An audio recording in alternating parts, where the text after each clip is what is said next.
Hello everyone, আসসালামু আলাইকুম। আজকের এই লেসনে সবাইকে স্বাগতম। আজকে এই লেসনে আমরা জানবো ফটোশপ লেয়ার নিয়ে, অর্থাৎ ফটোশপের লেয়ার অত্যন্ত গুরুত্বপূর্ণ একটা বিষয়। আমরা আমাদের প্রত্যেকটা কাজ লেয়ার অর্গানাইজ করে আমাদের ফটোশপের কাজগুলা করতে হয়, অর্থাৎ ফটোশপের কাজগুলাই হচ্ছে লেয়ার বেসড। আমাদের লেয়ারগুলা ম্যানেজ করে করে কাজ করতে হয়। আমরা এই লেয়ার জিনিসটা কি এটা টোটালি আমরা আজকে এই লেসনে জানবো। সো আমি এখানে ফটোশপটা ওপেন করে রেখেছি এবং একটা নিউ আর্টবোর্ড ক্রিয়েট করে রেখেছি। এই আর্টবোর্ডে আমরা দেখাবো আসলে লেয়ার জিনিসটা কি। আমরা যদি ডান পাশে একটু তাকাই তখন আমরা এখানে দেখতে পারতেছি লেয়ার প্যালেট। এই প্যালেটটা হচ্ছে মূলত লেয়ার। এখানে আমরা যতগুলা আর্টবোর্ডে যতগুলা অবজেক্ট বা যতগুলা শেপ ক্রিয়েট করব, প্রত্যেকটা শেপের জন্য এখানে লিস্ট অনুযায়ী লেয়ারগুলা অ্যাড হতে থাকবে। ওকে, সো এই অপশনটা যদি আপনার এখানে না থাকে, উইন্ডোজে অবশ্যই লেয়ার নামে একটা অপশন রয়েছে, এটা রাইট মার্ক দিয়ে এখানে নিয়ে আসবেন। তারপর আমরা চাইলে এটাকে মুভ করে আমরা এইভাবে এটা এখানে রাখতে পারি। ওকে, সো লেয়ার জিনিসটা কি আমরা একটু প্র্যাকটিক্যালি দেখি। আমি এখান থেকে কয়েকটা শেপ ক্রিয়েট করতেছি। এখান থেকে ইলিপস নিলাম। ওকে, আমি এখানে একটা রেড কালারের ইলিপস নিলাম, অল্টার ধরে সেম জিনিসটাকে আমি এখানে কপি করলাম। তারপর এখানে ছোট্ট একটা থাম্বনেল দেখতে পারতেছি। এই থাম্বনেলে এটা হচ্ছে ইলিপস ওয়ান, এটা হচ্ছে ইলিপস ওয়ান কপি। ওকে, দুইটা লেয়ার হয়ে গেছে। তারপরে ডাবল ক্লিক করে আমি এখান থেকে কালারটা একটু চেঞ্জ করে দিচ্ছি। অল্টার ধরে আমি আরেকটা লেয়ার নিলাম, তারপর এই সেম জিনিসটাকে ডাবল ক্লিক করে এখান থেকে আমি কালারটা চেঞ্জ করে দিচ্ছি। ওকে, আমি এখানে দেখতে পারতেছি তিনটা ইলিপস নিয়েছি। আমি ellipse one copy, ellipse one copy two. Okay, আমরা চাইলে এখান থেকে রিনেম করে দিতে পারি ইলিপস ওয়ান, ইলিপস টু।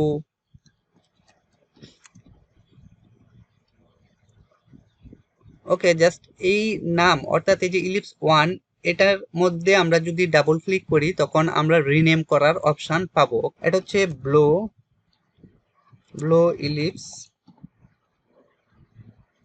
এটা হচ্ছে গ্রিন ইলিপস, এটা হচ্ছে রেড ইলিপস।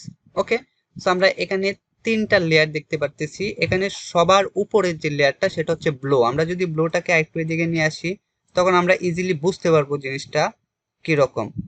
ওকে, আমাদের এই লেয়ারগুলোর মধ্যে ব্লোটা হচ্ছে সবার উপরে। আমরা এই লেয়ারের লিস্টে দেখতেছি ব্লু কালারের ইলিপসটা উপরে, তারপরে আছে গ্রিন কালারের ইলিপস, তারপরে আছে রেড কালারের ইলিপস, অর্থাৎ পর্যায়ক্রমে সাজিয়ে এখানে একটার পর একটা ইলিপস অবস্থান করতেছে। এই বিষয়টা হচ্ছে মূলত লেয়ারের কাজ। আমি যদি চাই এখন এই রেড কালারের যে লেয়ারটা আছে উপরে তুলে দিলে দেখবো যে আমরা গ্রিন কালারের ইলিপসটা নিচে নেমে গেছে, অর্থাৎ এখানে এক নম্বরে আছে ব্লু ইলিপস, দুই নম্বরে চলে আসছে রেড ইলিপস, এন্ড তিন নম্বরে চলে আসছে গ্রিন ইলিপস। এই যে আমরা গ্রিন কালারের ইলিপসটা দেখতেছি।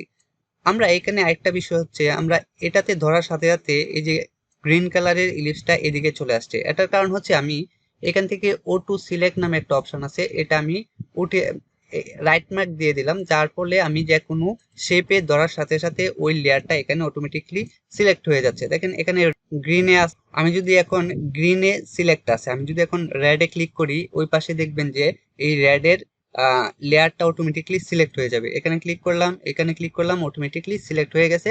দ্যাটস হয় এখানে অটো সিলেক্ট আছে বলে। সো আমরা এখান থেকে যদি অটো সিলেক্টটা উঠিয়ে দেই তখন কি করব, দেখেন আমি গ্রিনে ধরতেছি কিন্তু ব্লু কালারটা ধরতেছে, আমি রেডে ধরতেছি কিন্তু ব্লু কালারটা মুভ হচ্ছে। কারণ হচ্ছে আমার এখান থেকে ব্লু কালারটা সিলেক্ট। এখানে আমার যেহেতু অটো সিলেক্ট দেওয়া নাই সেহেতু আমার ডিফল্ট এখান থেকে সিলেক্ট করে করে আমাদের যে শেপগুলা মুভ করাতে হচ্ছে। সো আমরা এখানে অটো সিলেক্টটা দিয়ে দিব, যার ফলে আমরা ইজিলি যেটাতে ধরবো ওইটাই মুভ হবে। ওকে, তো এইখানে এখানে আছে মূলত কয়টা লেয়ার, এক দুই তিন চার পাঁচ ছয়টা লেয়ার আছে। এর মধ্যে দুইটা লেয়ার আছে হাইট। আমি যদি এটা ডিলিট করে দিই, এখানে এক দুই তিন চার পাঁচটা লেয়ার রয়েছে। এর মধ্যে সবচেয়ে নিচে যে লেয়ারটা এটা হচ্ছে এই হোয়াইট ব্যাকগ্রাউন্ডটা হচ্ছে সবচেয়ে নিচে। তারপরে যে লেয়ারটা রয়েছে এটা যদি আমরা ওপেন করি তখন দেখতে পারবো এখানে চারটা লোগো রয়েছে।